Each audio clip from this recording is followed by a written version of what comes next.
শ্রোতা বন্ধুরা, বাংলাদেশ বেতার চট্টগ্রাম কেন্দ্রের পক্ষ থেকে আমি জেবুন্নাহার শারমিন আপনাদের সবাইকে জানাচ্ছি আন্তরিক শুভেচ্ছা। আজ আমরা এসেছি ইতিহাসের এক গা ছমছমে অধ্যায়ের কাছে, যেখানে রাজপথ রঞ্চিত হয়েছিল রক্তে আর বাতাস কেঁপে উঠেছিল গণস্বরে। জুলাই মাস ২০২৪ সাল বাংলাদেশের ইতিহাসে এক বিস্ফোরণময় সময়।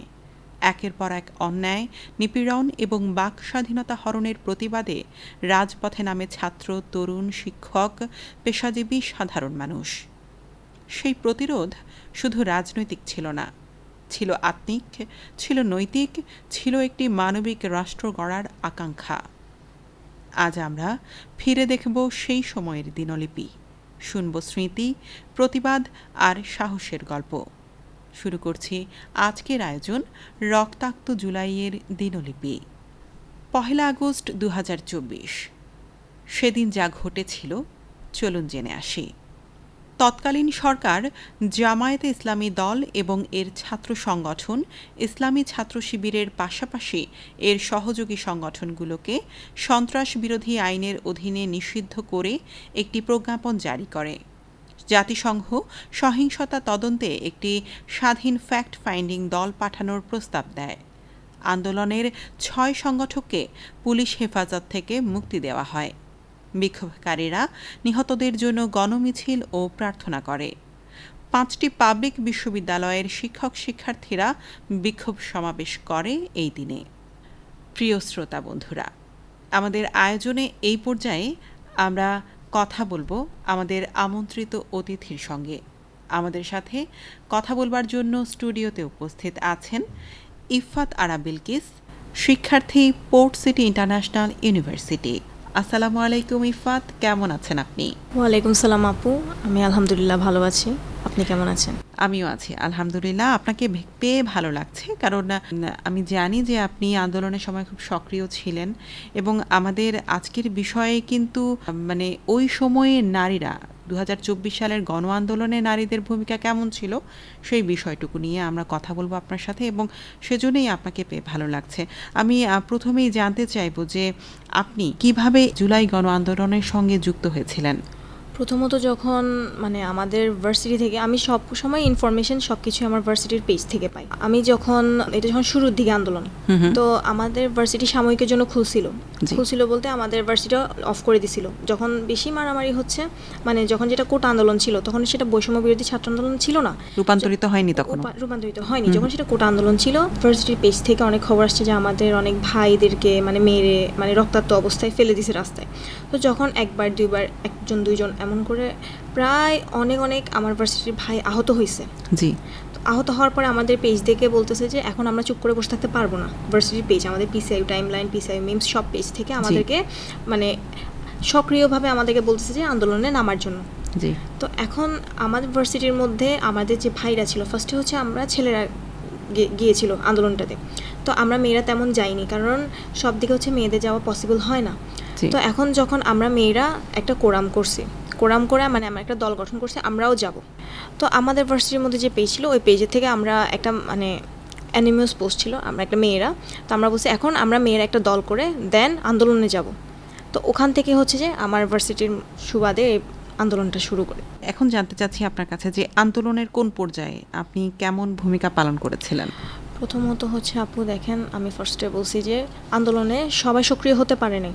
তো কারো মনে ভয় ছিল যে আমি যে যাব, আমি কি কোনো বিপদে পড়বো, কোনো প্রবলেম পড়বো, বেঁচে ফিরে আসবো নাকি আসবো না, অনেক ধরনের মানুষের মনে শঙ্কা কাজ করে। তো ওখানে আমরা কি করছি, বিভিন্ন জায়গায় বিভিন্ন মানুষ থেকে আমাদের পরিচিত যারা ছিল, সেটা ইউনিভার্সিটি হোক, কলেজ হোক, স্কুল হোক, সবাইকে গিয়ে বুঝাইছি যে এবার এখন আমাদের চুপ করে থাকলে হবে না। আমরা যদি চুপ করে থাকি, আমাদের আগামী প্রজন্ম একটা অন্ধকারের দিকে যাবে। আচ্ছা। তো ওইভাবেই মানুষদেরকে সচেতন করা, তাদেরকে আন্দোলনের জন্য উদ্বুদ্ধ করা, ওটা হচ্ছে আমাদের একমাত্র একটা মূল লক্ষ্য, যে আমরা সবাইকে একতাবদ্ধ করাটাই হচ্ছে আমাদের একমাত্র মেইন লক্ষ্য ছিল তখনের। চমৎকার বলছেন। এবার জানতে চাচ্ছি যে আন্দোলনের সময় চট্টগ্রামের নারীদের সংগঠিত হওয়ার পেছনে কি মূল প্রেরণা কাজ করেছিল বলে আপনি মনে করেন? মূল প্রেরণা বলতে তখন হচ্ছে অনলাইন ছিল, অনলাইন ভিত্তিক মানুষদেরকে ইনভাইট দিতাম, একটা গ্রুপ করছিলাম অনলাইনে, একটা গ্রুপ করে, সেটা হচ্ছে আপনার কোটা আন্দোলন হোক বা ফিমেলের কোটা আন্দোলন, বিভিন্ন ধরনের একটা গ্রুপ ক্রিয়েট করছিলাম। ক্রিয়েট করে, যেমন উই আর ওয়ান আমাদের একটা গ্রুপ, ওটা ক্রিয়েট করে আমরা কী করছি, বিভিন্ন মানুষদেরকে এখানে ইনভাইট করছি, বেশিরভাগ বিভিন্ন মেয়েদেরকে। মেয়েরাই হচ্ছে শক্তি, আমরা মেয়েরা যদি একটু আগাই যাই তাহলে হচ্ছে যে দেখবো যে বিভিন্ন ধরনের মানুষেরা আমাদেরকে সাহায্য করতে আসতেছে। তো আমরা কি করছি, বিভিন্ন ধরনের গ্রুপ করে, অথবা সেটা ওরালি হোক বা ফিজিক্যালি, আমরা গিয়ে মানুষদেরকে আহ্বান জানাচ্ছি, যে বুঝাচ্ছি যে এই ব্যাপারে আমাদের আন্দোলন করাটা দরকার, যুক্তিযুক্ত। কারণ আমরা যদি চুপ করে বসে থাকি সরকার আরও পার পেয়ে যাবে। যেটা আমাদেরকে বলছিল যে মুক্তিযোদ্ধাদের নাতিপুতিদেরকে না দিয়ে কি রাজাকারের নাতিপুতিদেরকে দিব, তার মানে আমরা কি রাজাকার?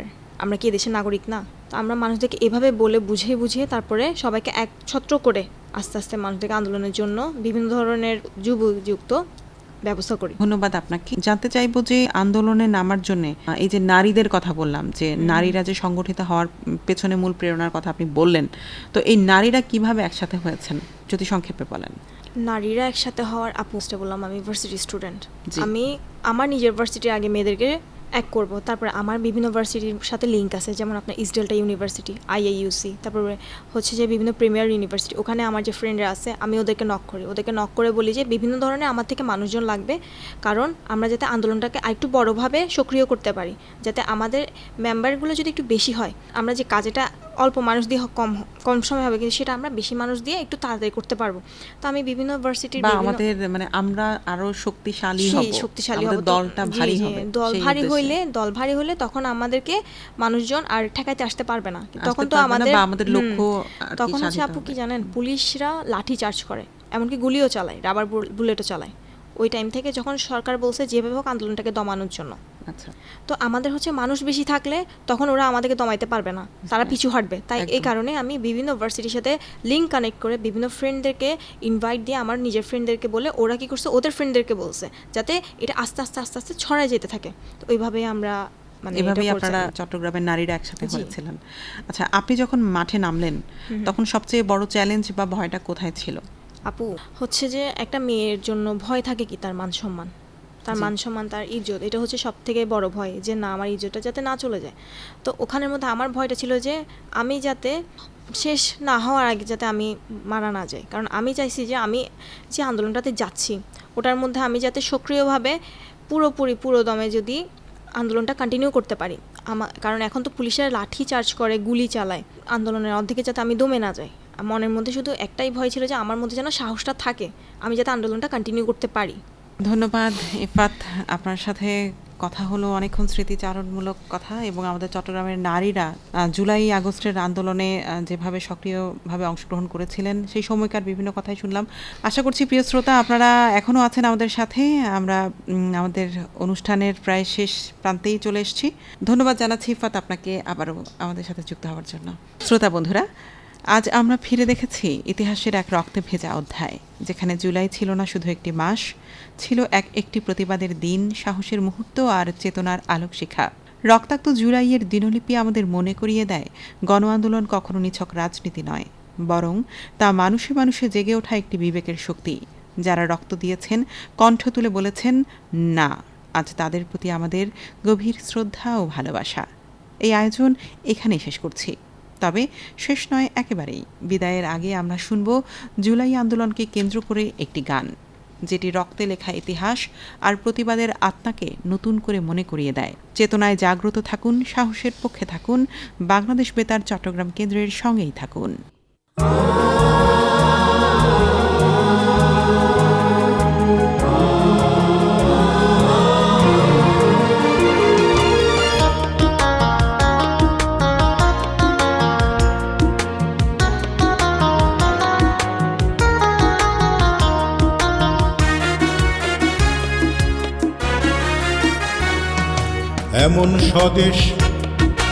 এমন স্বদেশ কখনো দেখেনি কেউ,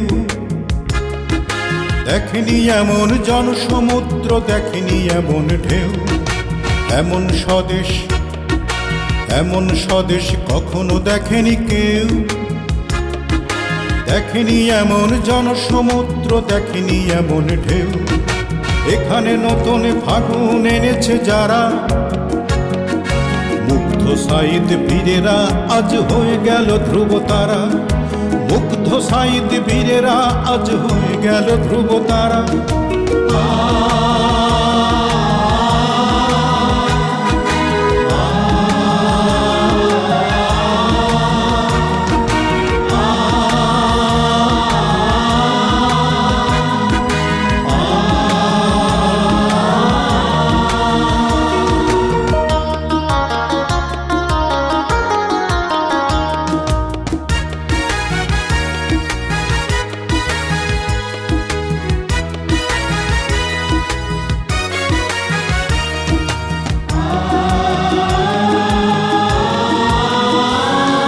স্লোগানে মুখর গণমিছিলের মহানায়কেরা আজ বুকের রক্ত ঢেলে করে গেল রক্তিম কারুকাজ।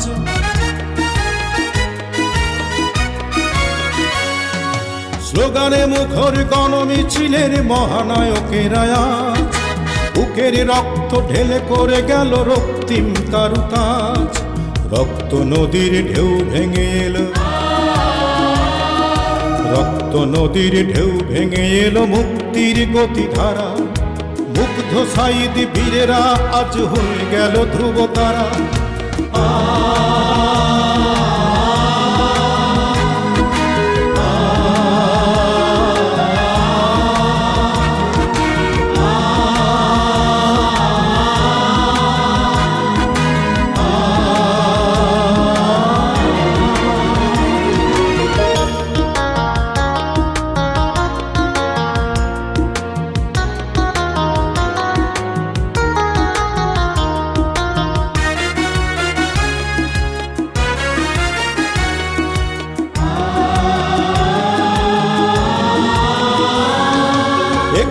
আগুনে সোনার রাজ্যে হতে পারে দাবানল, ভেঙে যেতে পারে হঠাৎ জোয়ারে সজ্জিত শৃঙ্খল।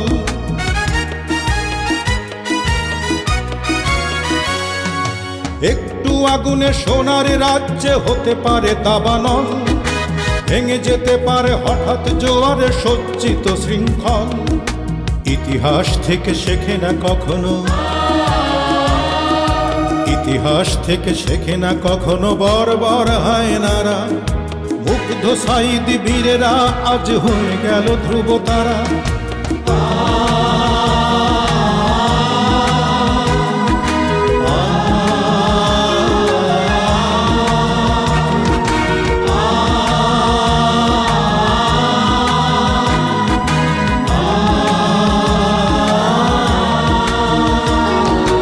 এমন স্বদেশ, এমন স্বদেশ কখনো দেখেনি কেউ, দেখেনি এমন জনসমুদ্র, দেখেনি এমন ঢেউ। এখানে নতুন ফাগুন এনেছে যারা, মুগ্ধ সাইদ বীরেরা আজ হয়ে গেল ধ্রুব তারা। মুগ্ধ সাইদ বীরেরা আজ হয়ে গেল ধ্রুব তারা।